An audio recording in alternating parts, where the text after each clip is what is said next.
Episode 185. Are these comics going to make good film and television shows? We have the Superwoman Special with Lois Lane getting her powers. And we have DC versus vampires. Let's check them out right now.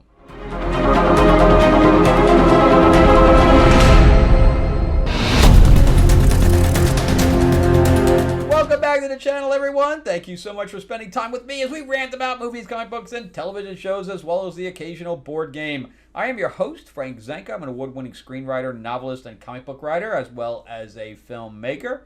And yeah, we're going to jump right into these two DC books. All I pretty much got this week was DC.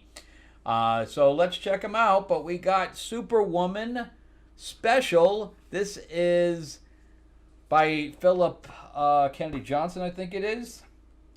Oh, Joshua Williamson, sorry. Joshua Williamson. And I think he's also on writing Superman. And Superwoman is now Lois Lane. There's two Superwomen right now. So there's a Supergirl, a Superwoman, and another Superwoman. So Lana Lang is also got powers. She's had them for a little while. And then you now have Lois that has superpowers. I did not really read the whole absolute power thing where Amazo robots were stealing powers that made no sense to me. So I didn't really get any of that, except for whatever run I was already on. But now, so we have too many people in the Superman universe. Too many people.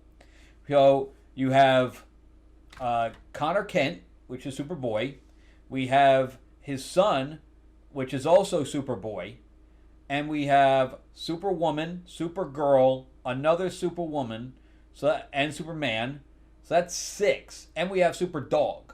So we have 7 super-powered things that all have the same powers that he does, pretty much. It's too much, man. It's too much. Seven things. Really, all we should... First of all, his son should be de-aged. Jonathan should be de-aged. There's no any buts or buts about it. Connor should be in there. And then we should have Supergirl, no Lana Lang, no Lois. All that stuff should just go. And Kara, and of course we also have Power Girl too. That also has the same powers as him. At least she stays in the JSA. We never really see her as part of Superman. But anyway, so this is going to be an origin story because we have no idea how she got her powers. And wait till you see how this happens. So we start out with her having writer's block. Why? I don't know. I don't care. This whole thing is really a waste of time. She's going, grr, I have writer's block. And Kara and Lana come in. Now, why are they together? Not a clue. Not a clue, because the plot says so. We don't ever see them together. We have to have girls' night out, so they want to go out, and she's like, no, I need to get this done. And then they go, well, ask about the other thing. What's the other thing? Well, do you want to go fight crime with us? Yeah, that I'll do. And apparently there's just a whole lot of bad things going on that take them several hours throughout the world. And you can see the Lana Lang in there with the red hair and whatever. So they start talking about, well, why do you have writer's block? And he's like, well, usually I pitch stuff to Perry, but now because he's mayor, I can't do that, and I like my job, but I still want to write. It calms me down, whatever. And she's like, well, why don't you pitch us? Maybe that will, help break the block. So she says, well, once upon a time, there was this thing going on in Absolute Power where Waller was taking everybody's powers, and I got into this super suit to go save everybody, but somehow the super suit gave me powers. What? It makes no sense. Just no sense. So she was flying to help everybody in this super suit that she's never been trained on. It was a LexCorp suit. And suddenly it had some kind of a feedback, and it gave her powers. Obviously, it was some kind of a swap, but they don't know who. So she somehow wakes back up on the rooftop, and Jimmy is dating, is it Livewire? I'm trying to remember who he's dating. But anyway, I think it's one of the Superman villains, but I can't remember who. And she's like, oh my God, I'm so embarrassed that she's up there because you told me nobody was going to be up here. They just came up there to make out. So she is trying to come to terms with what happened to her. And she's like, I like my red pen. Where's my red pen? Oh, there it is. Oh my God, I just picked up a pen. How did I pick that up? I didn't know I was How do you know you're not picking up a whole couch? Why is that a surprise to you? I mean, yes, you can see that it's light and that could be surprising to you, but you won't accidentally pick it up. That doesn't happen. So Mercy tells her, look, I just got a new desk. Look at this. And she smashes it to show that she has superpowers. Come on, man. She was just saying how much she liked her desk, and you just broke it for no freaking reason. What is wrong with you? So we have, them continuing to do the crime thing while they're talking. I'm just going to go through this quick because literally this is a complete waste of time. Nothing happens. Nothing happens through this whole thing. Really, all I needed was the last page. So he was talking to one of the police chiefs here, and she's like, no, stay back, no, because they don't realize that she has powers.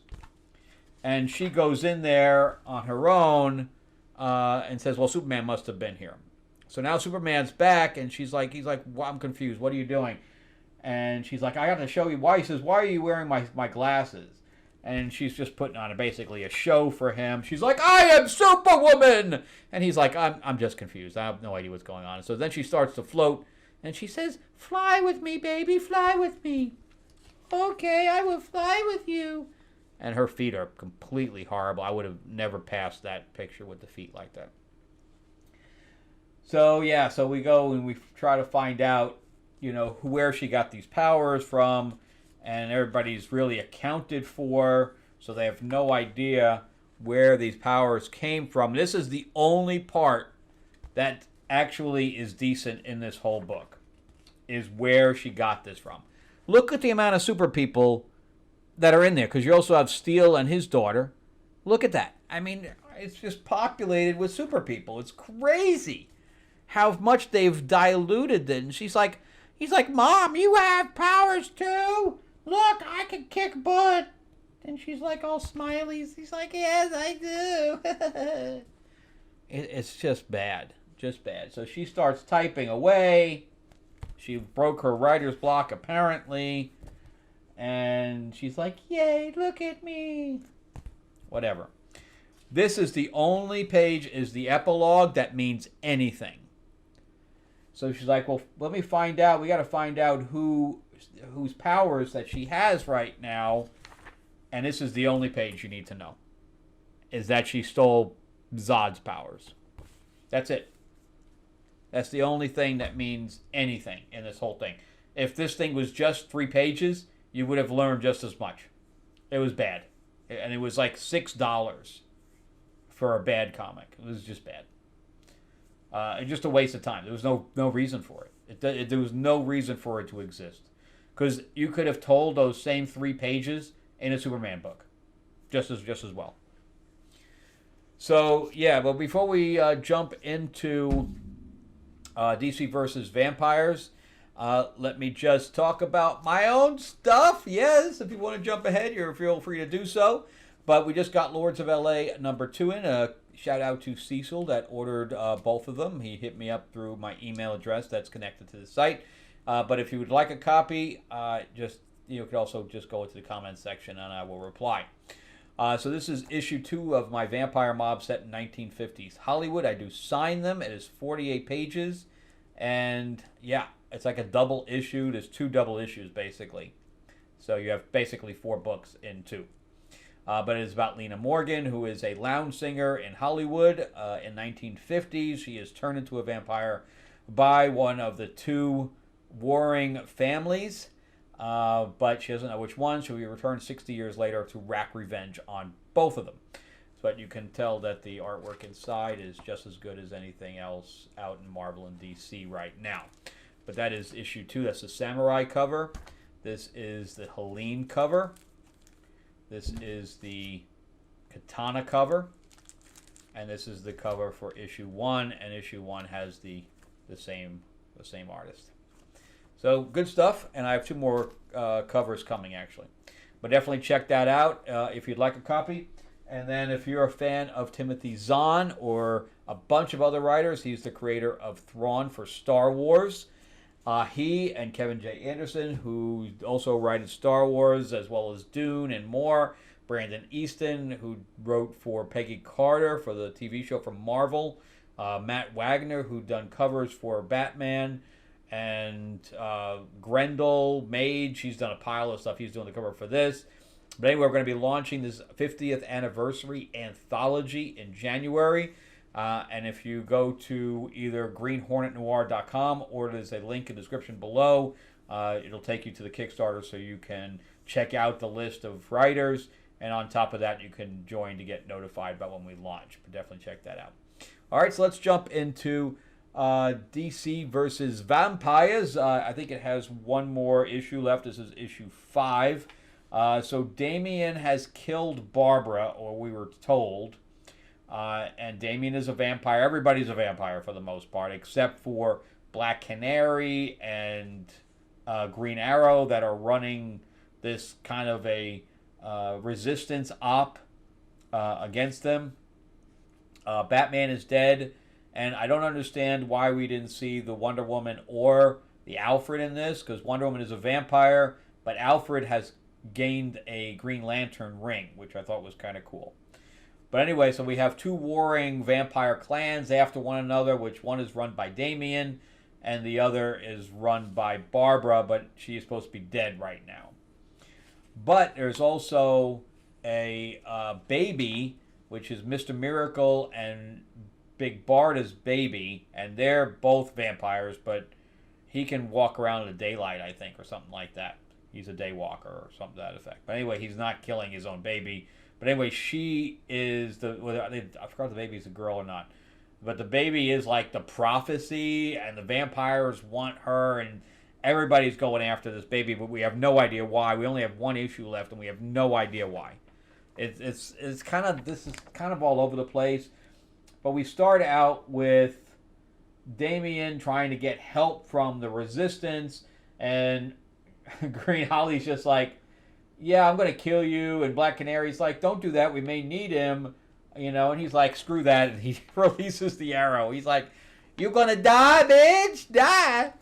But Swamp Thing puts like a tentacle in front of it, a branch, and stops it. And he's like, and Black Canary's like, yeah, I think we do need him. So maybe it's a good thing that it was stopped. But anyway, now we go on to Mr. Miracle, who's being attacked by Black Adam and Raven and all this stuff going on. And Black Adam, and Power Girl's there as well. And Black Adam is like, I thought you were the person that could, always get out of any kind of situation. And he's like, well, maybe it's just me pausing is the thing that gets me out of the situation. And Big Barda shows up and I think just kills them all. I don't know, but I think she does. And he's like, hey, baby. And he's like, she's like, I will deal with you after I deal with all of them. So I thought that was interesting. But he tries to get away. But in the meantime, and I thought this was interesting. Of all the issues, I thought this one was the most interesting. So we find out that Barbara's not really dead. She's just burnt to a crisp. And John Constantine goes to visit her and tries to use leverage and saying, hey, I will get you Damien, but you need to... And she offers something to him, like land or whatever else. But she's like, also, I need my memories back, because I assume he can't use magic right now because his memories are gone. And so he's negotiating with her. But at the same time, the other guys come in and say, Damien's at the front door. And he's like, yes, I did that. Yes, I was the one that brought him here while we were negotiating. So yeah, and Damien's out front. And of course, it's all part of this trap that I guess he's laying with the Resistance, with Ollie and Black Canary. I'm not a big fan of the artwork here. I think the artwork here is kind of sloppy. But anyway, so they had shrunk them all, and they all come out because I guess Damien pukes, and he comes out of his puke. It's kind of gross. So he pukes blood, and they all come out of it. because I guess it was like the atom or whatever else shrunk them. So they all fight, and then they win the fight because, yes, the atom's right there. I can see him. So, but like, this better work. Meanwhile, you go back to Big Barda, and he's trying to get away from her. She's like, no, you're going to hurt the baby. I won't hurt the baby. And everybody's trying to get the baby. So you need to go away and I need to go on. And she's like, yeah, that's not going to happen. So now you have Supergirl there going up against Big Barda. Now, how they all know where each other are, I have no clue. But they all just keep showing up. And there's Lobo. And again, a battle takes place about the baby. And yeah. And then we jump back into Damian and the crew there, trying to go into where I guess Barbara is. And then, this is kind of gross. Then they find Wally, the Flash, but his legs have been cut off, which is kind of gross. But I guess he's their power source. He's like continually cranking that thing, so they cut him down. And yeah, I don't know, but wouldn't he grow his legs back? I don't know if he does or not. I don't know if his regeneration works in that way. But anyway, so Barbara gets a report saying that they've infiltrated the thing and they're on the move and it was all a big trap. And Constantine's like, yeah, that wasn't me after all. I had nothing to do with that. So he tries to backtrack the whole thing. And there's like explosions happening and they're all over the place doing their thing.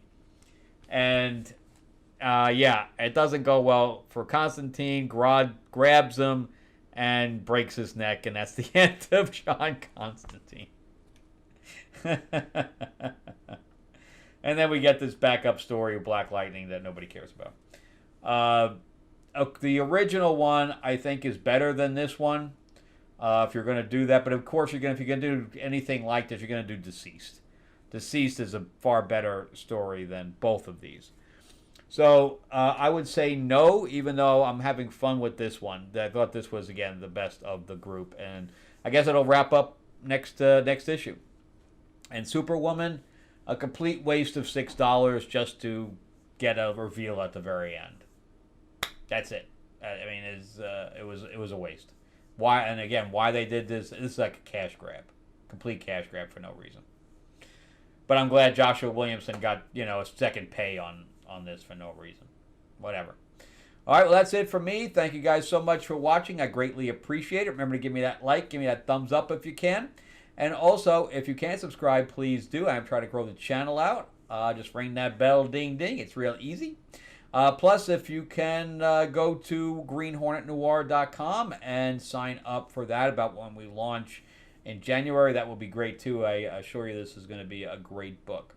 All right, I will see you guys soon. Happy holidays and have a great week.